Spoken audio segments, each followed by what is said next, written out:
എന്ന നിഗമനത്തിൽ വേണം താനെത്താൻ.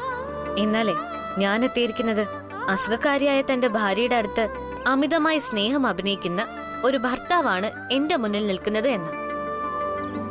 അസുഖക്കാരിയോ? ആര്? എടോ, ഞാൻ പറഞ്ഞില്ല തനിക്ക് അസുഖമൊന്നും ഇല്ലെന്ന്.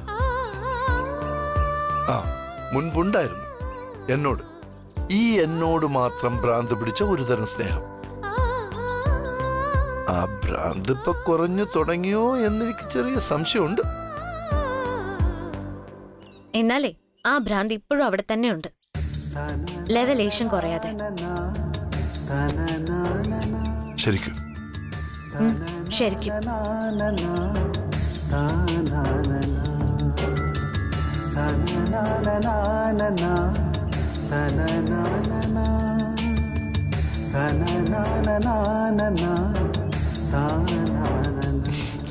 അതെ, ഇനി ഇങ്ങനെ നിന്നാല് എനിക്ക് വിശന്നിട്ട് ഭ്രാന്താവും. എന്റെ ഭാര്യയുടെ കൈകൊണ്ട് എന്തെങ്കിലുമൊക്കെ ഒന്ന് കഴിക്കണം. ആ, അതിനെപ്പോഴും ഭാര്യയുടെ അടുത്തുണ്ടായ പോരെ? എന്ത് ചെയ്യാം, ഭാര്യ ഒരു ദിവസം രാത്രി എന്നെ ഒറ്റക്കിട്ടിട്ട് ഇങ്ങോട്ട് പോന്നില്ലേ. ഭാര്യ എങ്ങനെ പോയെങ്കിലേ അത് ഭർത്താവിനോട് അനുവാദം ചോദിച്ചിട്ട് തന്നെയാ. ഭർത്താവ് ഒന്ന് തടഞ്ഞത് പോലുമില്ലല്ലോ. അത് താൻ പറഞ്ഞ കാര്യം. പല ആവർത്തി വിചാരിച്ചു തന്നെ അവിടെ പിടിച്ചു നിർത്തണമെന്ന്. എന്നിട്ട് തോന്നി ഇവിടെ വന്ന് താൻ നിൽക്കുമ്പോ കുറച്ചുകൂടി ഉത്സാഹവും സന്തോഷവും ഉണ്ടാകുന്നെങ്കിൽ ആയിക്കോട്ടെ. എന്റെ ഊഹം തെറ്റിയില്ല. പഴയതുപോലെ എനിക്ക് തന്നെ വീണ്ടും കാണാൻ പറ്റിയല്ലോ.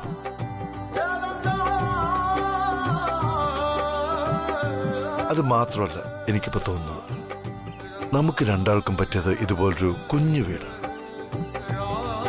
വലിയ വീടും ഉത്തരവാദിത്തങ്ങളും ഒന്നുമില്ലാത്ത സ്വസ്ഥമായിട്ട് ജീവിക്കാൻ പറ്റിയ ഒരു കുഞ്ഞു വീട്.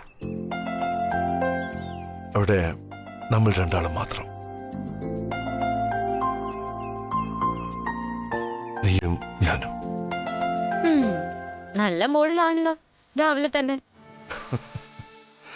അത് പിന്നെ അങ്ങനെയല്ലേ, എത്ര മൂഡൌട്ടിലും തന്നെ കാണുമ്പോൾ ഞാൻ ഓക്കെ ആവും. താനോ? ഏറെക്കുറെ. അത് പോരല്ലോ, നമുക്ക് അത് ഉറപ്പിക്കണ്ടേ?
സാന്ദ്ര, ഒന്ന് നിന്നേ. നീ ഇപ്പൊ ബാലമ്മയോട് പറഞ്ഞതൊക്കെ ഞാൻ കേട്ടു. നീ ആള് കൊള്ളാലോ, പക്ഷേ ഒന്നും നടക്കാൻ പോകുന്നില്ല. അത് മാഡം എന്നെ പൂർണ്ണമായിട്ടും മനസ്സിലാക്കാത്തതുകൊണ്ട് പറയുന്നതാ. നടക്കുന്നതേ സാൻഡ്ര പറയൂ, പറയുന്നത് ചെയ്യുകയും ചെയ്യും. ഇത് പറയാൻ ഇത്രയും നേരം ഇവിടെ ഒളിഞ്ഞു നിൽക്കേണ്ട കാര്യമൊന്നുമില്ല. മാത്രമല്ല, മാഡം എന്നോട് ആവശ്യപ്പെട്ട കാര്യമല്ലേ ഞാനിപ്പോ പറഞ്ഞത്. അപ്പൊ സന്തോഷിക്കല്ലേ വേണ്ടത്? ശ്രീലക്ഷ്മി ഇവിടുന്ന് പുറത്താക്കാൻ ഞാൻ ഉപയോഗിച്ചൊരു ആയുധം മാത്രമാണ് നീ. ഒരു കളിപ്പാട്ടം. ഞാൻ നിന്നെ അങ്ങനെ കണ്ടിട്ടുള്ളൂ. അത് മനസ്സിലാക്കാതെ ഞാൻ പറഞ്ഞതെല്ലാം നീ സീരിയസ് ആയിട്ട് എടുത്ത് ഈ വീട്ടിൽ എന്റെ കുടുംബത്തെ കയറി കളിക്കാൻ തുടങ്ങുവാണെങ്കിൽ അത് വേണ്ട. ഈ കുടുംബത്തിലല്ല, ദാ ഇവിടെ ഇവിടെ കയറി നിന്ന് കളിക്കും സാൻഡ്ര. അതിനെനിക്ക് ആരുടെയും സഹായം ആവശ്യമില്ല. പ്രത്യേകിച്ച് ഈ കുടുംബം നശിക്കണമെന്ന് ആഗ്രഹിക്കുന്ന നിങ്ങളെപ്പോലുള്ളവരുടെ സഹായം.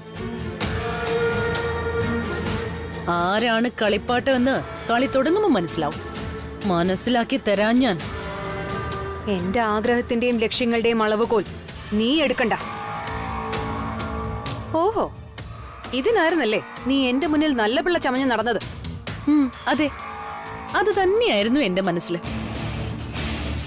അന്നും ഇന്നും. എന്താ, വല്ലതും ചെയ്യാനുണ്ടോ? ചെയ്യാനുണ്ടെങ്കിൽ ചെയ്യ, കാണട്ടെ ഞാൻ. ഇനിയെങ്കിലും മാഡം ഒരു കാര്യം മനസ്സിലാക്കണം.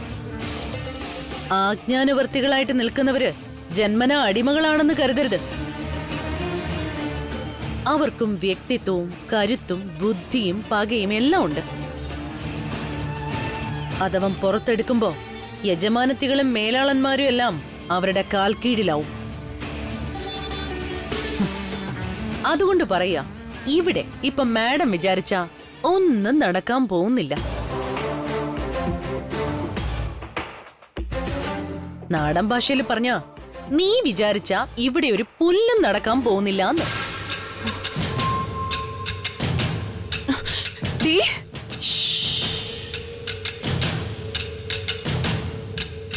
ഇത്ര അടുത്തല്ലേ ഞാൻ നിൽക്കുന്നത്? ഇനി എന്തിനാ ഒച്ച വെക്കുന്നത്? മാഡത്തിന് ഇപ്പൊ എന്താ അറിയേണ്ടത്? ഞാൻ പഴയ സാൻഡ്ര ആയോ എന്നല്ലേ? എന്നാ കാത് തുറന്ന് കേട്ടോ. ആയി. അങ്ങനെ ആയപ്പോ എന്നോടൊപ്പം എന്റെ പഴയ ഇഷ്ടങ്ങളുടെ പുസ്തകവും ഞാൻ പൊടി തട്ടി എടുത്തു. ആ പുസ്തകത്തില് ഞാൻ പഠിച്ച മനസ്സിലാക്കിയ കഥാപാത്രങ്ങളെല്ലാം ഇപ്പൊ എന്റെ മുന്നിൽ ജീവനോടെയുണ്ട്. അതിലെനിക്ക് ഏറ്റവും ഇഷ്ടപ്പെട്ടവരുടെ ലിസ്റ്റില് ആദ്യത്തെ പേര് രവിചന്ദ്രവർമ്മൻ എന്നാണ്. ആ കഥാപാത്രം ഇന്ന് മുതൽ എനിക്ക് സ്വന്തം. ഇനി എന്തൊക്കെ സംഭവിച്ചാലും ശരി, ഞാൻ സാറിനെയും കൊണ്ടേ പോകൂ. അല്ല, അതാണല്ലോ മാഡത്തിന്റെ ആഗ്രഹം. ഈ വീടിന്റെ ടെറസിൽ പോയി നിന്ന് പടിഞ്ഞാറ് ഭാഗത്ത് നിന്നൊരു തണുത്ത കാറ്റ് വരും. ആ കാറ്റ് കൊണ്ട് കുറച്ചു നേരം നിന്ന് കഴിഞ്ഞാൽ മാറും നിന്റെ ഈ ചിന്തയൊക്കെ. ബ്രദർ ഇൻ ലോയുടെ മനസ്സിൽ പോയിട്ട് ഈ വീടിന്റെ പടി കയറ്റില്ല നിന്നെ ഞാൻ. രണ്ട് കാര്യങ്ങള് ഞാൻ